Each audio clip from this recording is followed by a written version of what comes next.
Zoul, salam, bonsoir à tous. J'espère que vous allez tous très bien. On se retrouve pour cette vidéo que je voulais faire il y a très longtemps, mais j'ai pas eu du temps et le timing idéal pour la faire. Mais il faut qu'on en parle, il faut qu'on lui fasse une vidéo spéciale. Parler du complot autour de la sélection. Il y a beaucoup de personnes qui crient au complot. Il y a beaucoup de personnes qui disaient que l'élimination au premier tour à cette CAN était préméditée. Le complot a été déjà un repas qui a été mis sur la table à plusieurs reprises, que ce soit pour l'élimination face au Cameroun et tout. Donc aujourd'hui, je suis venu pour parler en toute objectivité et pour analyser logiquement les choses. Hein. Ne pas rentrer dans l'euphorie et tout, même si j'aurais voulu aussi parler de Benchir et des plateaux télé et tout après les déclarations de beaucoup de consultants, que ce soit Benchir et d'autres, sur le nouveau sélectionneur et sur le fait qu'ils ne lui mettent pas la pression. Ça, c'est un sujet, c'est une autre vidéo qui va sortir après. Donc avant de commencer la vidéo, n'oubliez pas de liker et de vous abonner à la chaîne. Je vais commencer par une chose, par un exemple. Un simple exemple. Je vais prendre la sélection espagnole. La sélection espagnole. L'Espagne a gagné la Coupe d'Europe en 2008 avec Aragonés. Et ils ont gagné la Coupe du Monde. Ils ont pris un nouveau sélectionneur qui était Del Bosque. Ils ont gagné la Coupe du Monde en 2010. Ils ont gagné l'Euro en 2012. Ils ont gagné la Coupe du Monde en 2000. Ils se sont fait éliminer en Coupe du Monde en 2014. Ils ont gardé Del Bosque jusqu'en 2016. Puis ils l'ont viré. En 2016, ils l'ont viré. Après un échec, une nouvelle fois, un échec à la Coupe du Monde et l'échec à l'Euro, ils l'ont viré. Et on n'a pas entendu des Espagnols crier au scandale, alors ils ont dominé le monde. Ils ont gagné la Coupe d'Europe, Coupe du Monde, Coupe d'Europe. Par 3 titres majeurs consécutifs. Des titres majeurs, Coupe du Monde, Coupe d'Europe. Derrière, ils ont eu 2 échecs, puis 2 échecs à la Coupe du Monde en 2014, ils sont au premier tour. Et en 2016, ils vont pas très loin en Coupe d'Europe. Et on les a pas entendus, on n'a pas entendu les Espagnols crier au complot. On n'a pas entendu des personnes dire il faut garder Del Bosque parce qu'il a gagné 2 titres, Coupe du Monde et Coupe d'Europe, il faut le garder. Non, il a échoué, on lui a donné une deuxième chance, il est parti. C'est le football. Comme tu as gagné la Coupe du Monde, tu as gagné la Coupe d'Europe, tu peux te faire éliminer au premier tour et tu peux sortir. Donc ça, c'est un exemple mondial. Moi, je peux aussi prendre l'exemple de la Mannschaft avec Joachim Löw. Mais ça, c'est des cycles. C'est un travail à long terme.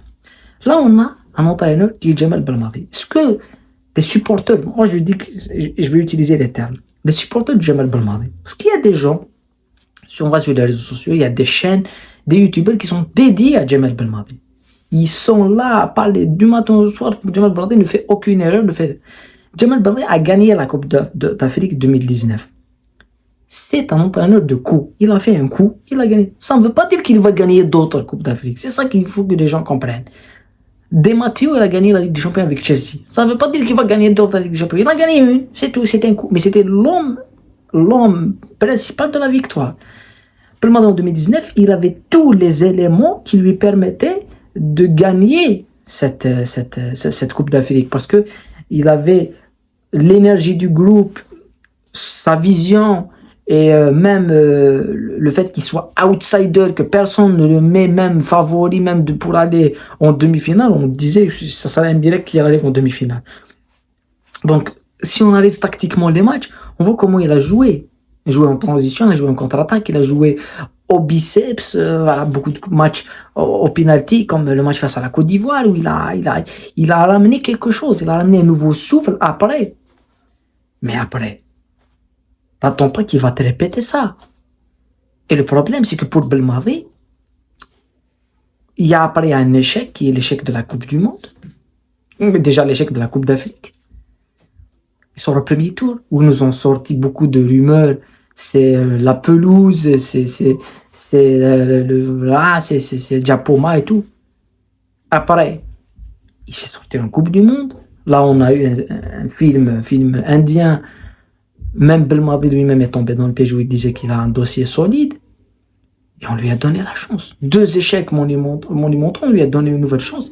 Il sort une nouvelle fois au premier tour de la CAN. Et il y a des gens qui vont venir. C'est pour ça qu'on est le dernier peuple au monde et le dernier pays au monde. En matière sportive, hein. Je parle bien sûr en matière sportive. C'est qu'on n'accepte pas la réalité. On n'accepte pas que le mec a échoué. On n'accepte pas, on ne veut pas l'accepter. Pas moi, mais on voit des personnes qui disent « Ah, c'était prémédité son élimination au premier tour. » Ah ben oui, parce qu'il est nul. Parce qu'il était nul. En 2019, personne n'a dit « Ah, il va gagner la Coupe d'Afrique. » Et tu entends des gens te dire « On l'a gagné sans trafiquer, sans acheter des arbitres. » Comment ça? Quand tu la gagnes, tu dis que c'est bien. Quand tu la perds, tu dis « Ah, c'est des arbitres. » Non. Comme tu as accepté la victoire, tu as fêté pendant la victoire, il faut que tu acceptes la défaite. Il faut que tu acceptes ta défaite. Et Belmadi, c'est terminé, il ne va pas revenir à la sélection. C'est terminé, quoi qu'on fasse, il ne va pas revenir. Il est parti. Il a eu sa chance, il a eu 2 chances, et il est parti. Mais tu as des gens qui voient le complot partout. Là, je vais dire une chose. Je vais dire une chose qui est principale. Parce que moi, je suis quelqu'un qui suit le football. Je ne suis pas ici pour parler. Parce que je sais je vais voir quelques commentaires. C'est certainement, il y aura 2-3 personnes qui vont me dire « Ah, mais c'est politique, toi. » Je m'y connais en politique mieux que vous. Parce que je vis en Algérie. Je sais ce qu'il y a. J'analyse le foot algérien au quotidien depuis plus de 5 ans. Donc, voilà, je connais. Vous n'êtes pas... Il n'y a personne qui va dire à un Algérien ce que c'est l'Algérie. On la connaît, on vit dedans. Mais il y a beaucoup de personnes qui ont profité de Belmadi en tant que sélectionneur. Des youtubeurs, des analystes, des consultants sur Internet, des personnes qui ont fait tout leur programme, tout leur contenu, c'était sur Belmadi. Ah, Belmadi, il faut le soutenir. Ah, moi, je le vois comme sélectionneur. Il m'a rapporté un titre. Il y a un mec qui m'a dit c'est le meilleur sélectionneur depuis 62. Ah non, c'est pas le meilleur sélectionneur depuis 62. C'est pas le fait qu'il a gagné une Coupe d'Afrique, ça fait de lui le meilleur sélectionneur. Il n'est pas parti en Coupe du Monde. Il est pas parti. Il s'est fait éliminer 2 fois au premier tour. Il n'y a pas de complot. Il faut voir la réalité en face. Comme il a gagné, parce que même moi, alors là, si on veut parler du complot, on peut aller plus loin. Ça veut dire que le fait qu'il a gagné, en 2019 aussi, c'était un complot. Moi, j'ai entendu en 2019 et j'ai défendu j'ai fait même des vidéos pour parler de ça. Je me rappelle. Et il y a des gens, et je pense que c'est beaucoup plus plausible que de dire qu'il s'est fait sortir, qu'il s'est fait éliminer au premier tour, que c'était prémédité l'élimination. J'ai entendu des gens dire que l'Algérie, on lui a donné la Coupe d'Afrique en 2019. On lui a donné cette Coupe d'Afrique. Elle l'a acheté, cette Coupe d'Afrique. J'ai entendu cette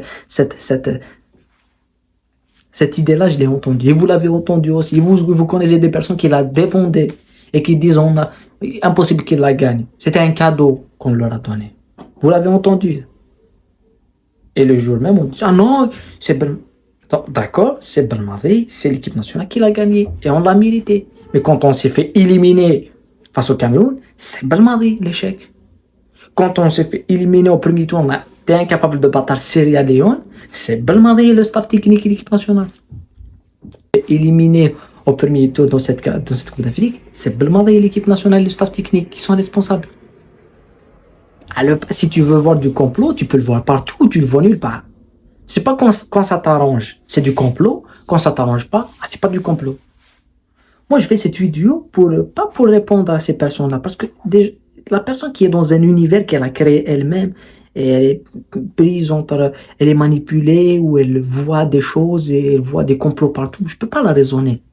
C'est son monde.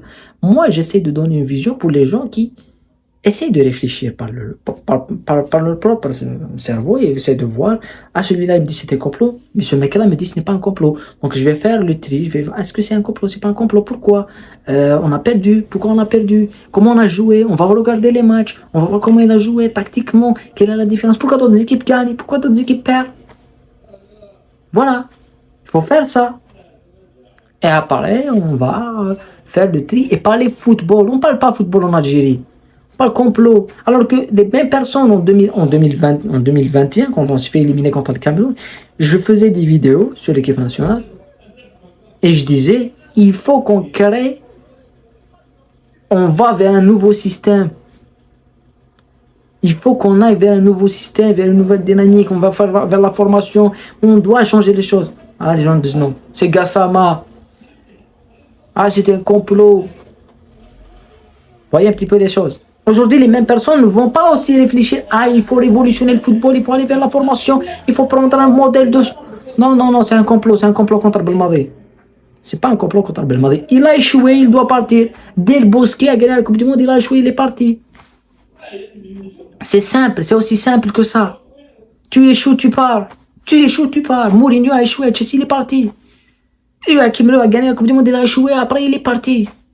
Non, il a échoué 3 fois consécutives. Ils disent non, il a gagné une Coupe d'Afrique en 2019. C'est quoi ce système de pensée? Moi, j'essaie de voir. Et ils te disent, ah, on va pas trouver mieux. On va trouver, comme on a trouvé Belmadi, on va trouver d'autres. Alors, il y a des personnes qui vont travailler. Il y a des gens qui vont travailler. Tant qu'il y a des gamins qui naissent en Algérie, il y aura des choses. Il y aura des sélectionneurs, il y aura des joueurs, il y aura des stars, il y aura. La vie ne s'arrêtera jamais au départ d'une ou de 2 ou de 4 ou de 1000 personnes. Non.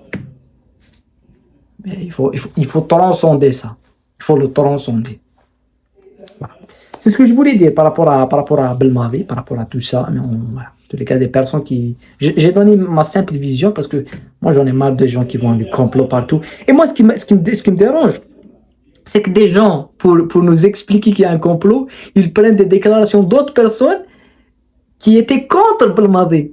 Enfin, ça, c'est le paradoxe. C'est quelqu'un qui est insulté, qui critiquait toute la journée Belmadi. Un jour, il dit une phrase qui va dans leur sens. Ils disent, ah, il a dit un complot, hein? Ah, mais le mec, il a critiqué Belmadi pendant 4 ans, hein, le mec. Vous l'avez pas montré, ce mec, quand il critiquait Belmadi. Donc, ça vous arrange. Quand ça vous arrange, vous sortez. Quand ça vous arrange pas, vous sortez par ces déclarations. Ah, ben voilà. Ah, ça, c'est ça. C'est ça l'information. C'est ça l'information de poids de mesure. Et voilà. En tous les cas, prenez soin de vous. La paix sur vous. On se retrouve dans d'autres vidéos, comme d'habitude, comme toujours. N'oubliez pas de liker et de vous abonner à la chaîne.